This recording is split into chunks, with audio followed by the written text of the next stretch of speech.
Hello and welcome to today's webinar presented by Dlubal Software. Today we'll be working in our structural analysis and design software, RFEM. The topic for today's webinar is timber arch structure design per the NDS 2018 in RFEM. My name is Amy Heilig. I'll be your presenter. I'm the CEO of the US office and also a technical support and sales engineer, and we are located in Philadelphia, Pennsylvania. My colleague Gerhard Riem will be your moderator, answering any questions you may have. He's a product and customer support engineer located in our Tiefenbach, Germany office. If the control panel does seem to get in your way when you logged into this GoToWebinar, feel free to show or hide that with the orange arrow up at the top. We always want to encourage everyone to ask questions throughout the presentation. You can do so within this same dialog box. If by chance we don't get to all your questions, I will certainly send you a follow-up email afterwards. So regarding the content for the next hour today, we'll be taking a detailed look at the modeling loading per the ASCE 7 2016 and a full analysis of an arch timber structure in RFEM. I'll also be covering quite a few of these AutoCAD-like features during the modeling process. Then we'll get into the design of the members per the NDS standard, and we do have the latest 2018 implemented in our add-on module RF Timber AWC. I'll further go into consideration of curved member design and how exactly the NDS addresses this. And finally, we'll touch on printout report options available within our program for our calculation and design results. So for those of you who are not familiar with our program, we do work with the add-on module concept. So RFEM is our main finite element analysis program. This allows us to fully model our structure. So all of our materials, our cross sections from the various standards are all available within this main program. We can even integrate with BIM software such as Revit, Tekla, AutoCAD. We can load our structure, set up our load combinations per the various standards, and we can run a full analysis. Now with this analysis, we're going to get information such as internal forces, deflections, support reactions, and we can take this information into our own design tools, whether that's spreadsheets, in-house programs, or other software if we'd like to do the design. But rather, we can also do the design directly within RFEM with the use of add-on modules. So we have this concept only pay for the add-on modules that you need based on the type of projects that you're designing and materials and codes that are needed. So the first add-on module I want to mention in regards to timber design is RF Timber AWC. So this will design our members per the NDS standard, and we have both the 2015 and 2018 for ASD and LRFD. And it's nothing more than just a simple dialog box that will pop up within our main program. In a similar fashion, we also have RF Timber CSA. So today we won't be getting into this add-on module, but for some of the attendees that are joining us that primarily design per the Canadian standard 086, we do have this add-on module, and today's webinar will be extremely helpful because both modules look almost identical, so the same workflow can be followed. We also have RF laminate. So this is going to be for cross-laminated timber design. And we do have the NDS implemented there for both ASD and LRFD. We also can do a general stress design.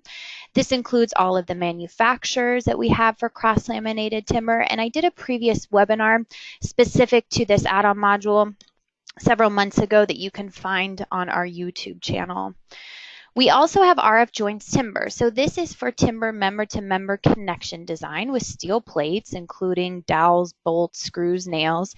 And we can design per the NDS standard here as well for both ASD and LRFD. And again, I have a previous webinar on our YouTube channel where I go more into detail on this add-on module for timber connection design. Okay, now we can launch the program RFEM. So when we create a new file, you can see here that we need to give it the program name or the model name here. And we are going to specify a three-dimensional model, and we want to design the load cases and combinations according to the ASCE 7 standard. Now, you can see that we have both the typical ASCE 7 2016. We also have this one specified as wood. So we'll be utilizing this today, and I'll show you the difference a little bit later on about why this is specific to wood for our load combinations. We also have the NBC standard here, as well as many other international standards. So once we are done with this, we can click OK, and we are immediately brought into our main program. So we have our graphical interface to work with here in the center. So as we begin to generate this model, we'll be able to see all of our input data available over here in our project navigator as well. So this will allow us to make quick changes to cross sections, to materials as this model begins to grow. Now we also have our tables to work with down at the bottom. So maybe perhaps you like to set up your model within Microsoft Excel. You can import in all that information. We can also export results after we run an analysis with this button here within the tables. And then up at the top, we have our quick tools. So we'll certainly be utilizing those today. So to begin with, I want to go ahead and expand my grid settings here. So I can right-click under my grid to edit it. And instead of the default options of 50 feet on any side of the grid origin, we're going to change this to 100. Our model is quite bigger than this today, so this will just be helpful with modeling. So now you can see just my project grid here. What I can do is to change the work plane here according to the ZX plane. And we'll begin by drawing our first member. So I go up to my quick tools and I draw a new single member. This brings up my new member dialog box. The member type will be set to beam. This is just anything that's a typical beam or column. And we access our cross-section database. So here is where we're going to be able to find all of the various cross-sections from the standards, including the AISC, the CSA, the aluminum ADM, and so on. But we have many other parametric sections as well. So all you need to do here is to specify your dimensions, and the program will calculate the cross-section properties automatically for us. So that's what we'll be utilizing today, is one of these parametric timber sections over on the right-hand side, and in particular a rectangular section. So for our glulam member, we want to specify 8 inches by 14 inches. Now we also specify the material directly in here.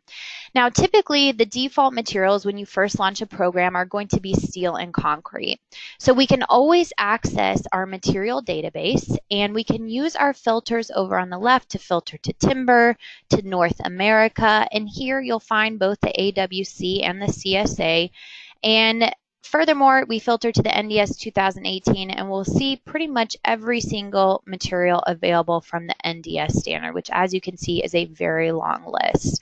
We can further filter to the available tables within the back of the NDS. So, for example, if we wanted to utilize glue laminated softwood timber, we can select table 5A, and you can see our list is a little bit shorter here. Now, we can always take advantage of what's called a favorites group. When we activate our favorites group, or we make some edits to it, we can either add or take away additional materials that we utilize quite often for our projects. So we're not having to sift through these filters over on the left every time in that long list. So for example, I added my glulam material I'd like to utilize today. You can see all of the material properties are listed here. We can always add our own material here under this particular button. That will save it to our database, and then we can utilize that for any additional RFEM models. So once we've set that material, we click OK, and we click OK once more. Now, rather than drawing a straight member, which is my default option here, I'm going to choose this option in arc. And what I will do is to first click on my drawing grid origin, and then a point way out here at 64 feet will be my second click. Now my third click is going to define the radius of this curved glulam. So I can either click graphically within the model, or I can just simply type in 40 feet on my keyboard. I hit enter, and now we have our curved glulam member. So with this member, I'm going to right click, and I'm going to create nodes on the line. And I'm going to add so many intermediate nodes. We will set this to 5. I click OK. So now all I've done is just add these intermediate nodes along the length of the member.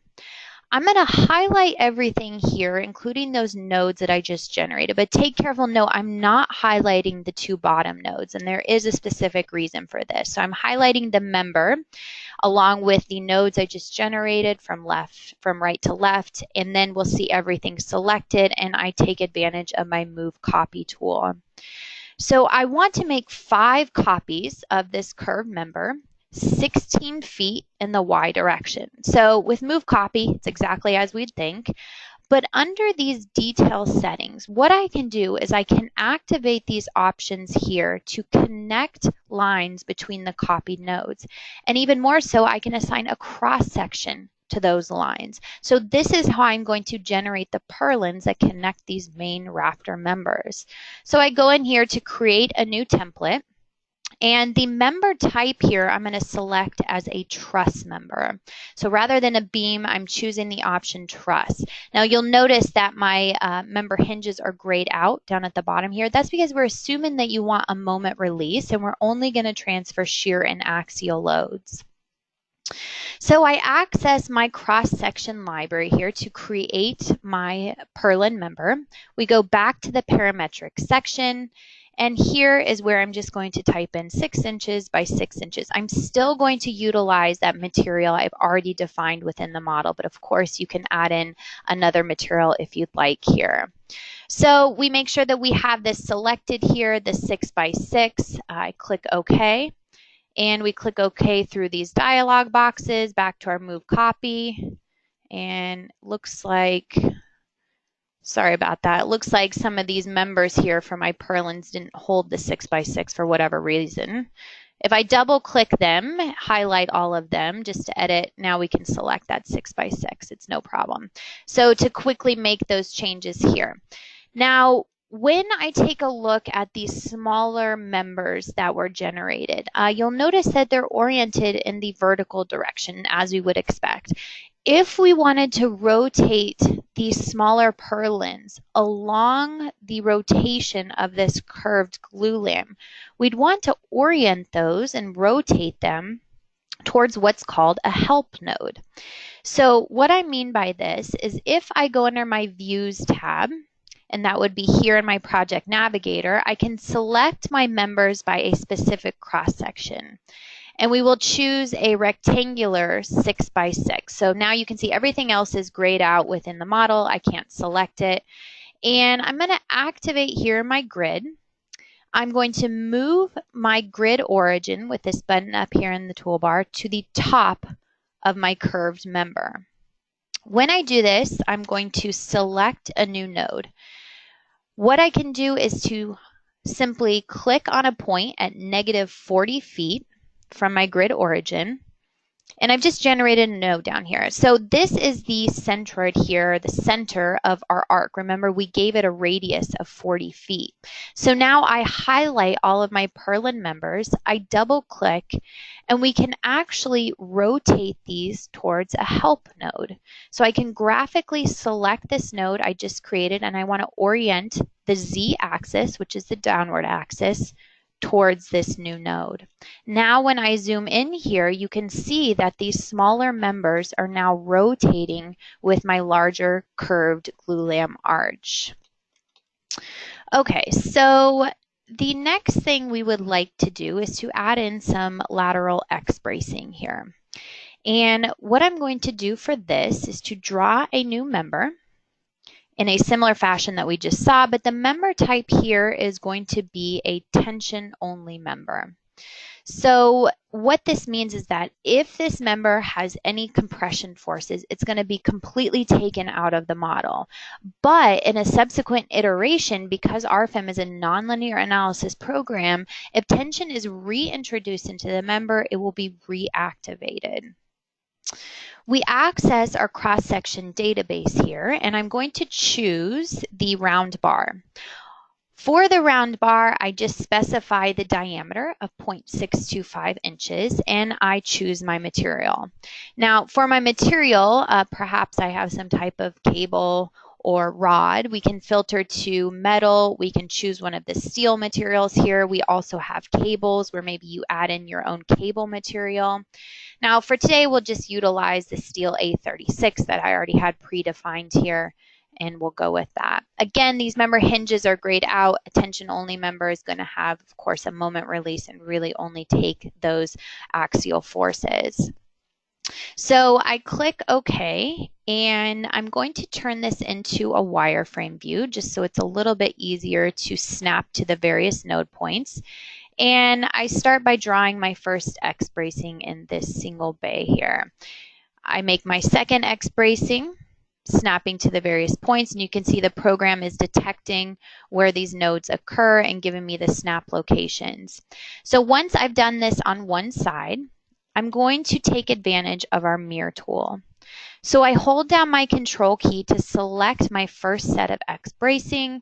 I use my mirror tool, which is up here in my toolbar. We create a copy. We mirror it about the ZY plane. And then I just choose my mirroring point. So for this, I can graphically choose any point along the top of my member. I click OK, and now you can see those X braces were generated on the other side of our structure without having to manually draw them in. Okay, so the final thing to do for our members is to draw in some columns. So I'm going to turn back on my grid. I'm going to set the grid origin back to the beginning of my arch here. And I go to, once again, draw a new member. And the member type will be a beam.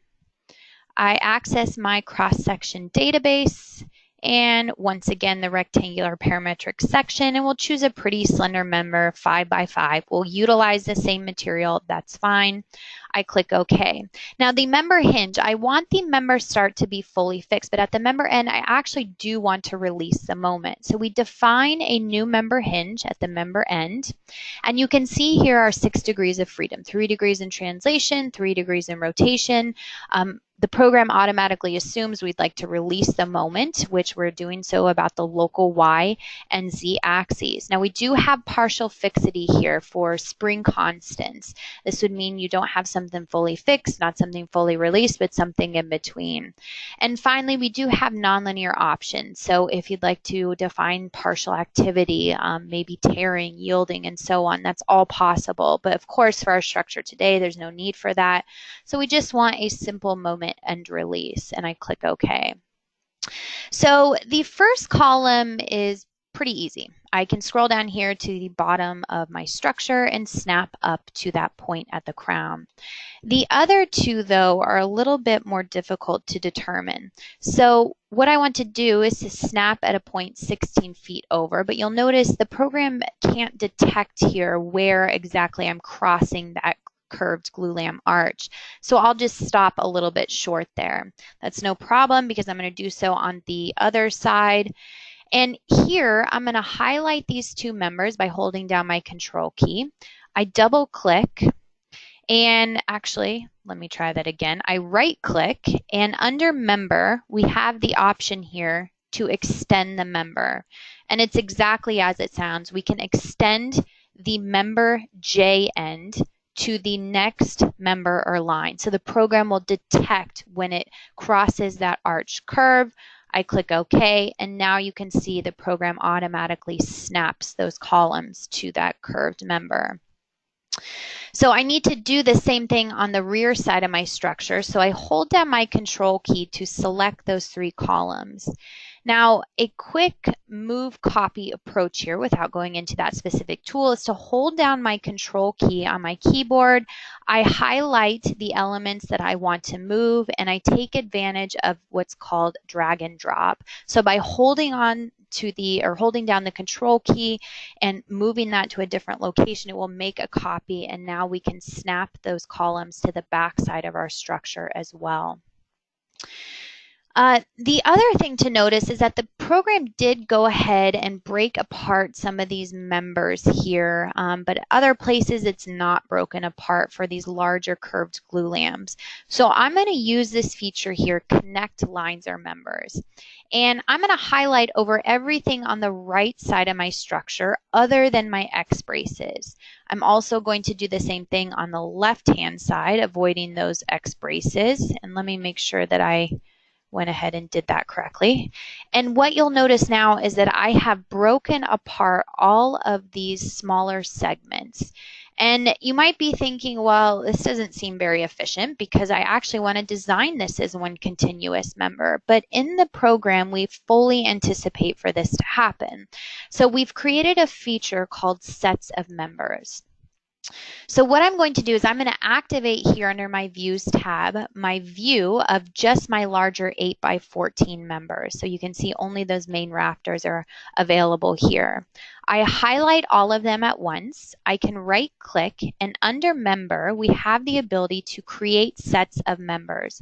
The program recognizes what are continuous members here with all of these smaller segments. I click OK, and now it's placed a very thin dotted line around all of these smaller segments to create what's called a set of members. So now we can utilize these sets of members for loading conditions and even design them as one continuous member. So now that we have defined our sets of members, the final thing to do before loading is, of course, to support the structure. So I'm going to go up here to define a new nodal support. We do have a few default options here, such as hinged or rigid. We can always create our own support definition. So again, this should look familiar, just like what we saw with the member end fixity. We have 3 degrees in translation, 3 degrees in rotation, partial fixity, and nonlinear options as well, such as sliding, friction. All of those are possible with these nonlinear drop-down boxes. Now for us today, we're just going to stick with a typical pin type application, which is the hinged. And what I'm going to do here is to turn this into an elevation view, highlight over the bottom of my nodes, and now you can see that pin support was applied to the bottom of all members at the base. So now we're finally ready to get into loading. So I'm going to create a new load case here up in my tool. And the first load case description will be dead. The action category is set to dead here.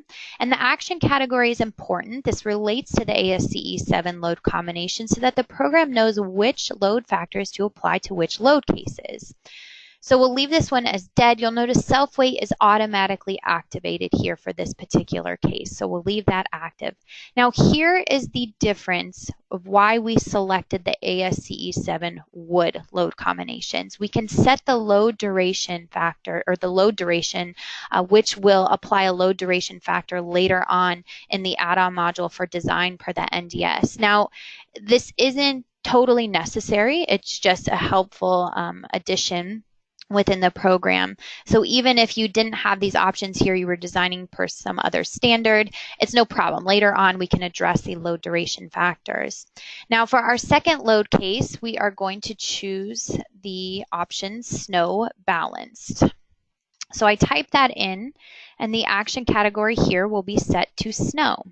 Again, self-weight is unchecked here. We don't want to account for it twice. The program is fairly smart, and it went ahead and defined a load duration of 2 months, but by all means you can adjust this if you see fit. And then we will make a copy of this one, and we'll call this one snow unbalanced. And the final load case here is going to be wind. So with the action category set to wind. Now the Actions tab here is for when we have multiple load cases under one action category, such as snow. We have both the balanced and unbalanced, so the program's asking us, do we want these to act together, to act alternatively, differently? You can imagine that for wind, we would have many more load cases when it comes to wind. So we'd want to make sure that we have those wind cases set appropriately for how we want them to act on our structure.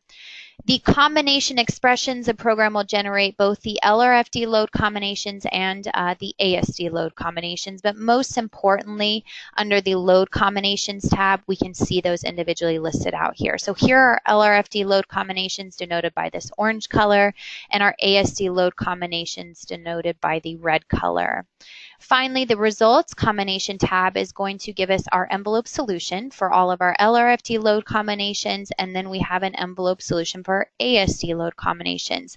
This is just going to show us back, once we do run an analysis, the maximum forces, maximum deflections, for example, of all these load combinations considered.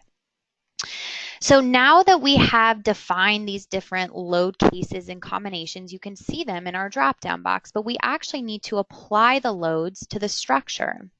So I'll make sure I am under my dead load here, and the first thing I want to do is to apply an initial pre-stress to these tension-only members. It's going to give us a little bit more lateral stability under the applied loads.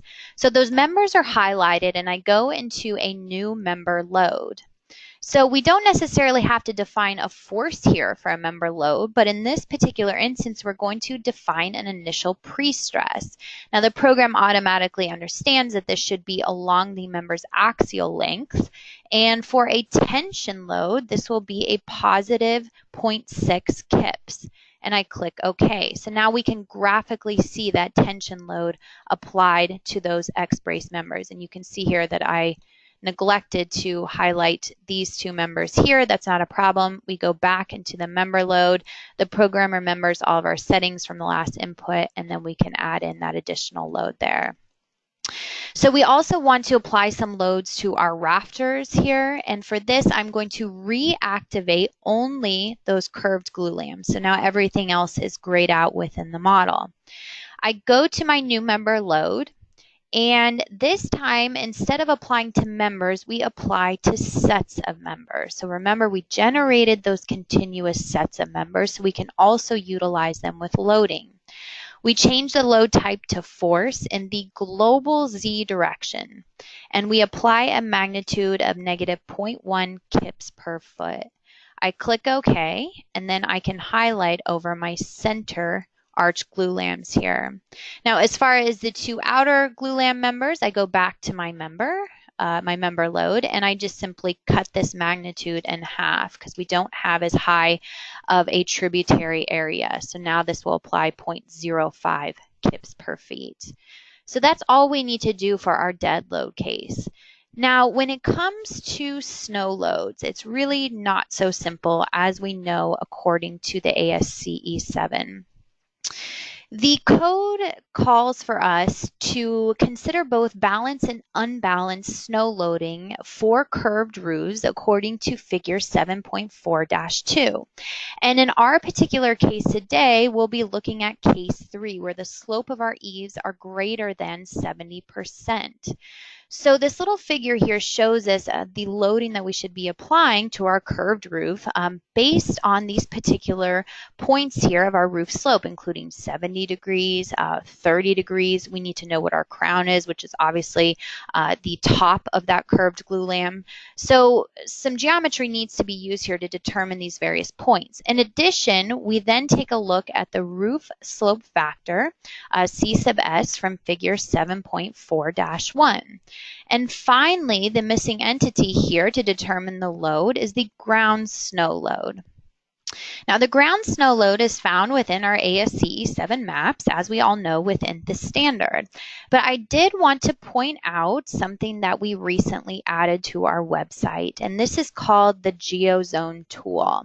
So it is available on our website at Dlubal.com, and what we've done here is we've incorporated the ASCE 7 2016 maps, and we've synced them with the technology from Google Maps. So what you can do is just to easily type in the address of where your project is located, and we can determine information such as the snow load instantaneously. We also have wind loads and seismic loads. So to show you guys this, a quick example, I'm on our website now, which you can find it under Solutions, and you can see the wind and seismic zoning maps here. For my project today, I've typed in just, some arbitrary address here in Lexington, Kentucky, and I have my snow load turned on, and just like that, I have my ground snow load directly from the ASCE 7 maps as 15 pounds per square foot. So certainly test out this feature if you're not wanting to manually go through those maps within the standard. Now, we do give you a handful of clicks as a trial version, but if you're doing multiple clicks a day, you would want to consider purchasing a click request package from our web shop. So with that said, in the snow loads, it's really, again, not so easy because we have to determine what's the 70-degree point, the 30-degree point. So I created for my project today just a quick little spreadsheet here, and you can see along my curved arch member, I've determined what those various points are. I've typed in here my ground snow load of 15 PSF. Now with the equations directly from the standard, I've determined what these load magnitudes should be for both unbalanced and balanced loading. Now, the code allows us to have linear interpolation between these points. So I've simplified this spreadsheet here on my next page to just determine the various points along the member length and the snow load to be applied to it in kips per square feet. So I have this set here in my Excel file based on this particular case. I jump back to RFEM here, and we want to apply this balanced snow loading to our structure. So we go to a new member load, and I want to make sure I'm applying this as sets of members of force. We're going to apply it in the projected Z direction. So the code allows us to go ahead and apply this on the member in the projected direction, and we choose this option varying here. With the varying option, what I can do is at the click of a button, I can import in those loads along the X length of my member according to the ASCE 7 balanced snow. So now you can see them imported here. I click OK, and then what I can do is just to simply highlight those interior curved glue lamps to see that balanced snow load applied in the projected X direction. In a similar fashion for my two exterior curved glue lamps, I go back to my member load, I go back to my varying load case here, I jump back to Microsoft Excel, and I just simply change my active worksheet. So now I've cut those magnitudes in half to account for the tributary area. I simply import in, which a program will recognize what's the active worksheet. I click OK, and now I just snap to both of those exterior curved glue lamp members. The exact same scenario can be followed for our load case 3 for unbalanced loads. I go back to my new member load, and we select this varying load option. I jump back to Microsoft Excel for my unbalanced load case here, where I've set these various loads along the member length. And we import in from Microsoft Excel. I click OK, and then we can highlight these interior curved glue lamp members. And now we see the unbalanced snow loading on our structure. Now, you don't necessarily always have to import in from Microsoft Excel, of course. It's quite easy for our two exterior members here that under the varying load case, I can just manually cut this load in half. So I'll do that within the table and using my keyboard here. I click OK, and then once again, I'll just click on these two exterior curved glue lamp members, and we have all of our unbalanced snow loads applied. So as far as wind load, when we take a look at this, according to the ASCE 7, we really want to follow the main wind force resisting system according to table 27.2-1. And this is a great table because it essentially lays out every step of the way of how we should apply these wind loads to our structure. Now, for the sake of time, I obviously won't be able to go through this in detail. I just want to point out a couple steps here that are relevant for our project today. The first is step number 5, where we do need to determine the velocity pressure. Well, this does require the basic wind speed, and this is where we can once again take advantage of that geozone tool. So I jump back to our website here, and all I need to do is switch to wind at the top. And then automatically, I'm still looking at my same address, the maps will update according to the ASCE 7, and I can determine my basic wind speed is 100 miles per hour. And then I take this into my spreadsheets or whatever other tools I have to determine my various wind loads. The other step I want to point out is step number 6, where we need to determine the external pressure coefficient, C sub P. Well, for our arch roofs, we want to make sure that we refer to figure 27.3-3. So there is a specific procedure for arch roofs, especially when we compare that to all the different roof types here that we'd want to follow.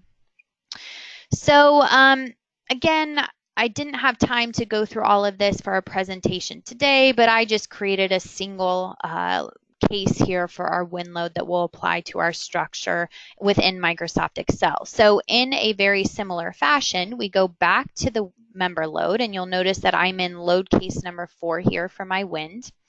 I choose my varying option. I import in from Microsoft Excel so we can see how we have both suction and pressure along our member length. And we change this to the global X direction. I click OK, and for this particular scenario, I'll just highlight over all of my members, and now we can see that lateral load applied to each of our individual rafter members. So now our loading is complete, and we can actually take a look at the various load combinations to see all of those loads applied together. So we can see balanced snow loading, unbalanced snow loading, in addition to dead load, as well as wind load applied to the structure. And with that, we are finally ready to run our calculation. So remember, we're in our main program, RFEM here, just running the analysis. It is a nonlinear analysis taking into consideration P delta effects as well. So once this is done solving, we will see here our results, and we have a results tab within the project navigator now. So maybe I turn off my loads here, and the deflection's probably not so easy for you guys to see, but no problem. Under the display tab, we have our results tree here that's going to control how we're viewing everything graphically. So for example, I can change this to colored cross sections. I can smooth the color transition here so we get a much better view when we're looking at the various deflections for each load case and combination. So this just gives us a sense on if we accurately applied these wind loads, snow loads, and so on correctly to our structure, and how the deflection really looks. Now, in addition to deflections, of course, we're probably very interested in the member internal forces. So maybe perhaps I take a look at this single frame line here, and we create a visibility by selected objects, and I zoom in. Well, this is where we can take a look at our axial forces within our columns, for example, and our curved glulam. We can look at shear forces. We can look at bending moments in both the strong and weak axis direction, and so on. And we also have the ability to zoom in here for either members, or if I right click on my thin dotted line there, I can choose the option for my sets of members to view the results diagram. The results diagram is just going to give me a little bit more information along the member length about what's going on with my internal forces. So you can see I can activate these, and then I can scroll through along the entire member length to view these in more detail. We can even switch different load combinations here, and these will automatically update. We can print them off to our printout report, and many more options available here. We also have the ability to view our support reactions, so we can turn these on graphically here within the model. Now, all of this information is available within table format. Now we have our table 4 results views here that we can export to Microsoft Excel and to do our own design. So that is really a clear picture of what the analysis portion is all about within the main program. So I'm going to turn off my loads here and my results, and we're going to make the clear distinction that I'm going to launch one of our add-on modules. So under the Data tab in the Project Navigator, you can see this long list of add-on modules. This is why we have the concept just pay for the materials or the standards that you use for your particular projects, because realistically, you're probably only going to use a small handful of these. So we can launch RF Timber AWC directly from this list here. We also can access them from the drop-down box at the top where they're categorized a little bit nicer. Under Design for Timber, you'll see here both Timber AWC as well as the CSA module. So we launched Timber AWC, and when I say add-on module, nothing more than just this simple dialog box that pops up within our main program. All of our load combinations are brought in, our materials, our cross sections, our internal forces. We don't have to redefine any of that information. But you'll notice now how I am going to define additional information specific to the NDS standard that we didn't do back in the main program. So the first case I want to design here, and I'm going to go to File, Rename Case, we're going to call this one Columns. And I'm going to graphically select here my 6 column members, and I can zoom in to highlight these, and the program will automatically select those numbers and it inputs them in here. We have designed per the ASCE and LRFD for both the 2018 and 2015 standards. We'll choose the LRFD 2018. Then for my ultimate limit state design, I can choose my LRFD load combinations, and for serviceability, I can choose my ASD load combinations. Then it's really just as easy as moving down this list. So again, my materials are brought in from the main program. Here is my applicable glulam material with all of my material properties listed. My cross sections are brought in. For this particular one, we're just utilizing our columns here. Load duration, remember back in RFEM, I said that we can set the load duration for each individual load case. So that's brought in. But it's not totally necessary because you can always adjust these values here. So you can see the load duration factor is automatically set. Under the standard button at the bottom, that's where you're going to see all of these different factors directly from the NDS. So these are brought in straight from the code, but we do give you the ability in some situations to adjust these if you see necessary. In-service conditions, is your timber dry? Is it wet? You can select that from these drop-down boxes, which will again adjust those factors accordingly. The effective length, so this is the stability checks for buckling about our strong axis, buckling about our weak axis, as well as lateral torsional buckling. Now the program is going to default to the full member length here, so you'd want to override that if you had any additional members framing in that we didn't model, which are bracing those in any which way.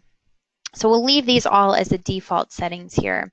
Additional design parameters, again, just a few more options here to select down from the drop-down box, which will adjust those factors for our design. Serviceability data, this is where we want to select member from our drop-down. And if we are interested in the deflections of these members, we can go ahead and highlight all 6 of them again. We click OK, and you'll notice that the program defaults to the full member length here. We also can add in a pre-camber. So this is the information that's going to be used to compare the deflections from our analysis to the limiting deflection ratio. The limiting deflection ratio is available under the Details button here, and we go to the Serviceability tab, and here is the limiting deflection ratio L/360 for simply supported, L/180 for cantilevers, but you can always adjust these as you see necessary. So we'll leave those as the default settings as well. And lastly, we have a cross-sectional area reduction. What we can do here, if we have any notches in the wood, we'd like that considered. You can go ahead and specify the geometry here as well as where that notch takes place along the member length.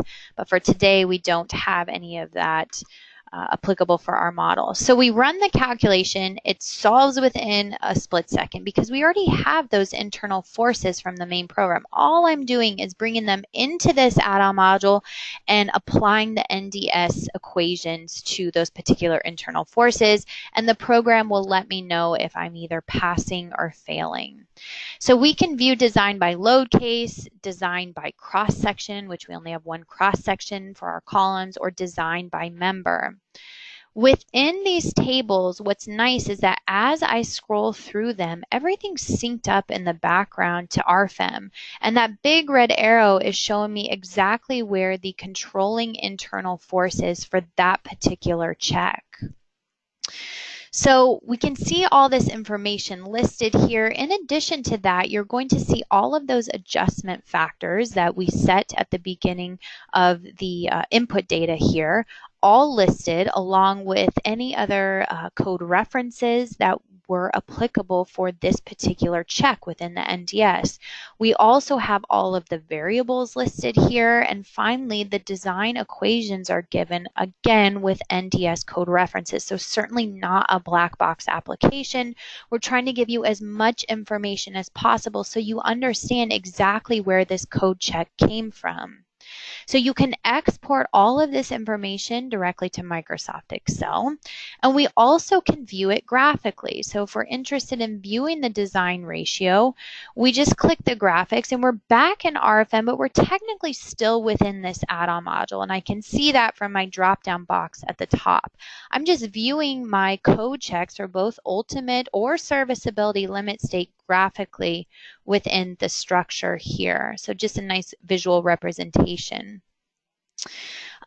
So that's really a quick application, of course, how we can just design these straight members. Now, what we're really interested in is the design of these curved glue lambs here. So what I'm going to do is to go back to my add-on module, and I go to File, New Case. And I can create a second description here called rafters. Now I can always jump back to my columns. I didn't lose any of that information. I'm just creating an additional case here so that if I want to design my rafters separately from the other column members.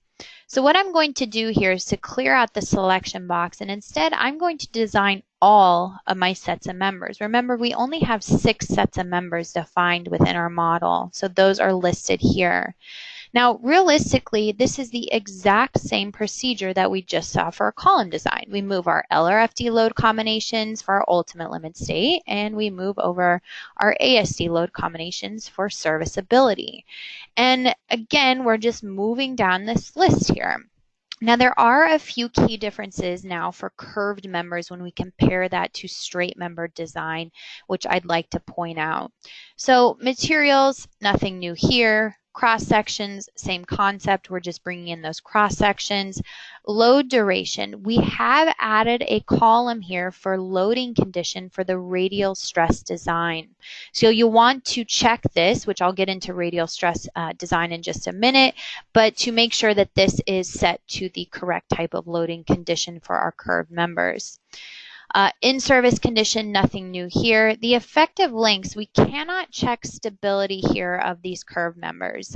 It's just a complex situation, so unfortunately that's not available here to check buckling about strong, weak axis, or lateral torsional buckling. So that's why everything's grayed out. Now, additional design parameters, nothing new here, but we will see a brand new table called curved members.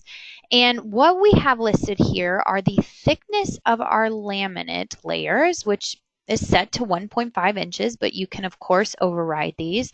And you'll immediately see a check here of the thickness of that laminate layer over the radius of the member, and we're comparing it to some ratio here. Well, this ratio comes directly from the NDS standard, and I'll actually show you guys that in just a minute, but just know we are doing this check before you even run a calculation, and it will flag us if we're exceeding this ratio. We're also telling the program to run a radial stress design. Again, I'll touch on it in just a minute, but by checking this option, the program will go ahead and design that as well. For serviceability data, what we want to do here is we want to choose sets of members instead. Now I can either type in sets of members 1 through 6, or I can graphically select them within my graphics view here. It will default to the full member length, so we can see here 74.18, that's fine. Cross-section area reduction, nothing to do here, and we're ready to run this calculation. Again, solves within a quick second. We already have those internal forces, and we can immediately jump to the design by sets of members. So before I get into the details of this, I'm going to jump back to the PowerPoint to discuss the design of these curved glulam beams. Now, my colleague Gerhardt, who's our moderator today, did a great knowledge-based article available on our website that refers specifically to how the NDS handles the design of curved glulam members.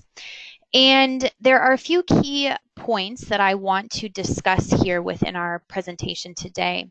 So with these curved members, there are variable bending stresses throughout the beam depth. And this means that it's not a linear relationship, but rather non-linear. As we can see depicted by this figure over here, we look at the bending stress diagram throughout the depth. Well, this is due, first of all, to the geometric shape. It's a curved member. That's why we're first seeing these variable stresses, but also because of the manufacturing process. Stresses actually occurred during the bending of these laminate layers when the manufacturer is generating these curved elements. So that's another reason why we have these variable bending stresses. Now the grains on the inside are also shorter than the outside. So what this leads to is to larger inner edge stresses when we compare that to the outer edge stresses. So the question is, well, how do we design this for 1D member elements, and how do we compare that to a more realistic 2D surface element within the program? So within this article, it goes into detail with a simple example here, which is exactly applicable to our structure today in terms of the curved glulam design. So with our 1D member elements, they're just represented by a single center line. So in order to determine what the bending stress is, we'll just take our bending moment and we divide by the section modulus. And here we come up with the bending stress. Well, when we compare that to a 2D surface element, so what I mean by 2D surface element, it has dimensions in both X and Y directions. We still give it the same materials, the same thicknesses, everything else, but now we can view the bending stresses throughout the depth of the beam. Well, what we find are that these stresses for a 1D member are less than the true stresses from a 2D surface element. So there's some discrepancy between there. So how can we possibly design for the correct bending stresses here when we're using 1D member elements? Well, the code addresses this with what's called a curvature factor. So the curvature factor is denoted within the NDS as C sub C.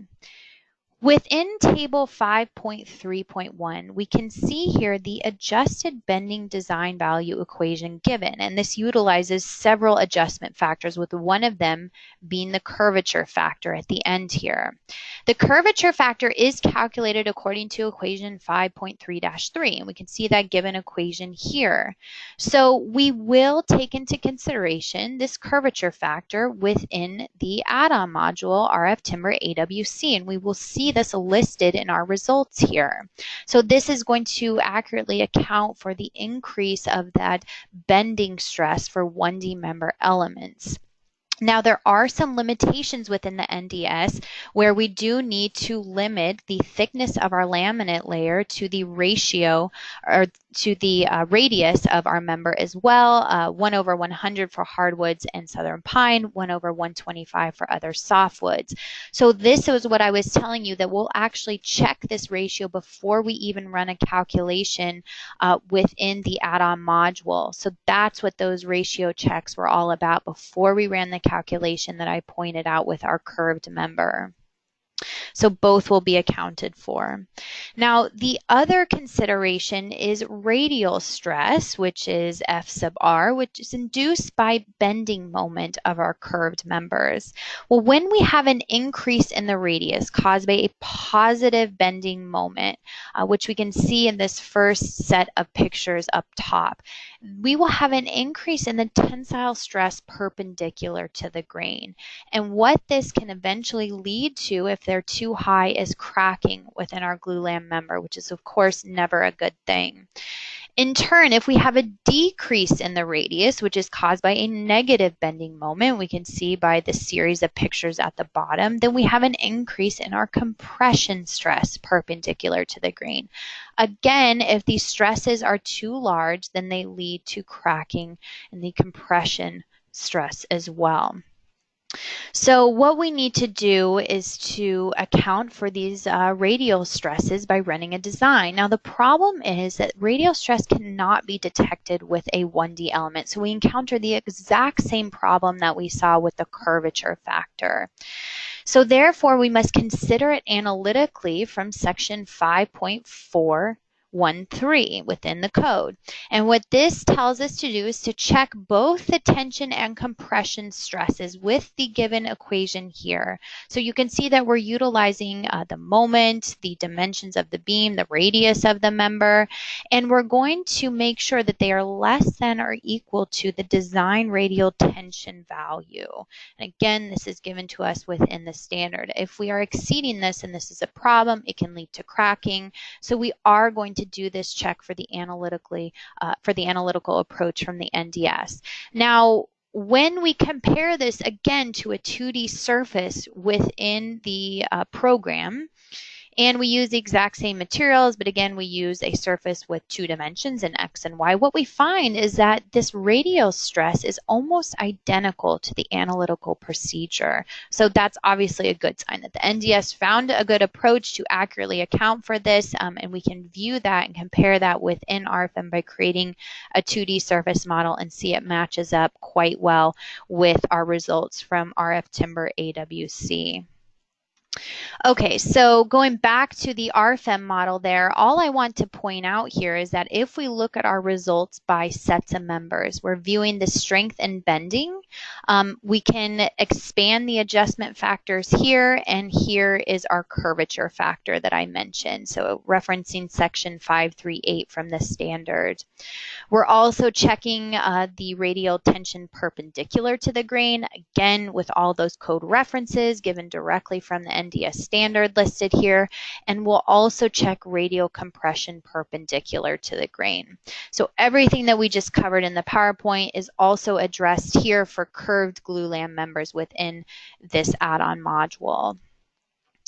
Again, we can export this information to Microsoft Excel, and we can also view the code checks here graphically within the member. So this really sums up the design of our structure per the NDS. So we've covered both the analysis and the design now, and the last thing I want to touch on is just our printout report options. What I want to do is to jump back to our RFEM results. So this is our analysis results. Maybe I go back to my global deformations, I turn off my support reactions, and I'm interested in printing off maybe some various deflections here for different load cases. And under the display tab, I'm going to completely turn off the underlying model. So what I can do is just to turn on and off several options here at the top, but if I uncheck model, I'm only viewing the deflected shape for all of my various load combinations. So if I wanted to print off multiple load combination deflections, you might be thinking, okay, well, we'll snap a picture, add it to the printout report, change the load combination, snap another picture. But we have a very useful feature in the program called mass print. What I can do is to access this option up here to print my graphic, and you can see mass print available to us here. So I can go into the detail settings of this, and in particular the results tab, and the program assumes I probably want to print off what I'm currently looking at. So you can see here global deformations are listed, and I actually can choose this option here where I can move multiple load combinations for consideration of these pictures. I'm going to choose all of my ASD load combinations here, and I move them over to the right side. I click OK.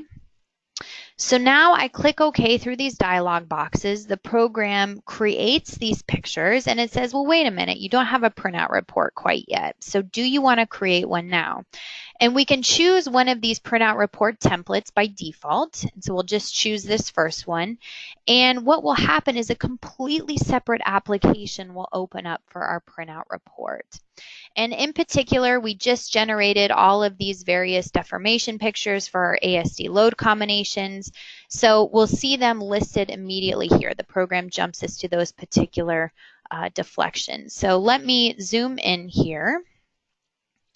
And we jump to one of the pictures and we can see the deformations for each of those ASD load combinations. So the program automatically created them. Now, if for any one of these pictures I really don't like the view, I want to make some minor tweaks, I can always right click to edit. It jumps me back into RFEM and let's say, okay, I want to actually turn this model around. Maybe I do want to activate my underlying model, my original model. I click back and what the program will do is it will update that particular picture according to the changes that I just made. So you can see it just takes just a second to populate and here is that new picture layout. What also is extremely useful is that all of these pictures will update if I make any changes to my model. If I take out members, I change cross sections, I increase or decrease loading, these pictures will update automatically so I don't have to worry about reprinting them again. So as far as our printout report navigator here, I'm going to go ahead and explain this in a little bit more detail. And what we can do is to collapse both of these options here just to make it a little bit simpler to see. We have RFEM, which will include our input data as well as our results, and we also have RF Timber AWC. So when I expand the RFEM portion, we can see here all of our input data, and as I click on these particular options for these tables, it jumps me to that section within my printout report. Now, if for any reason I don't want to include any of these tables, I can always right-click, for example, my lines, and I can remove them from the printout report, and the printout report will automatically adjust then, repopulate itself, and now we have excluded that lines table. In a similar sense, if I have my cross sections available here and I say, well, I really want to move my cross sections next to my materials table, what I can do is to go ahead and highlight it over here in my project navigator and drag and drop it to a new location. And again, we get a populated printout report. The program will go ahead and adjust that as we've made those changes. Now, the results are also available to us here, so input data as well as the results. We can see everything listed within these tables. Under the Edit Selection tab, this is really going to control in much more detail what we're turning on and off within this printout report.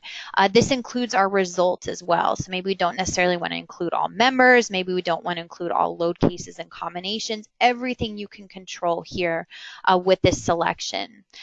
Now, once you have these options set, you certainly want to take advantage of saving these as a template file. So what you can do with a template file once you've turned on and off these settings is under Settings, Printout Report Template, New from Current Printout Report. So what we could do is just to give this one a name, whatever you'd like it to be, template. Now that template will be saved for any additional RFEM models within the future. So you don't have to go in every time and readjust and turn on and off selections, but save as many templates as you want. You can even add your company logo and information about the project and so on to these template files. Now, we also have access here to RF Timber AWC. So this was our add-on module for design, which is all available to us within this printout report as well. We can view our input data from those various tables as well as design by member. We also have our second case here for our rafters where we can view design by sets of members. This is going to include all of the table design information with code references, which load combination is controlling in this table format here. Again, you can also add pictures in addition, which is a nice touch in addition to just the table views here. Okay, so that is just touching on our printout report. And with that said, we will conclude today's webinar. So you can always find more information on our website at Dlubal.com. I always want to encourage everyone to follow us online on some of our social media sites. You heard me mention our YouTube channel has all of these previously recorded webinars as well as some short tutorial videos.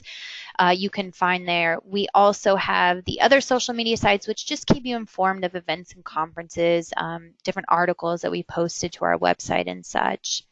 Our email at our Philadelphia office is info-us@Dlubal.com. That's info-us@Dlubal.com. Our phone number is 267-702-2815. So if you have any questions about today's presentation or anything else, feel free to reach out to us here. So we will have many more upcoming webinars. You can register at Dlubal.com under support and learning webinars. As most of you know, I tend to send out a reminder email about a week before these webinars will occur, so you can always register through there. Many of you are wanting PDH certificates for today. Those will be automatically emailed to all participants, so you don't need to request those. They will be emailed to you within the next day or two. And it will be available to the attendees who were here for the full presentation. So this is a stipulation required by the different states that were licensed to give PDH, that you are here for the full webinar.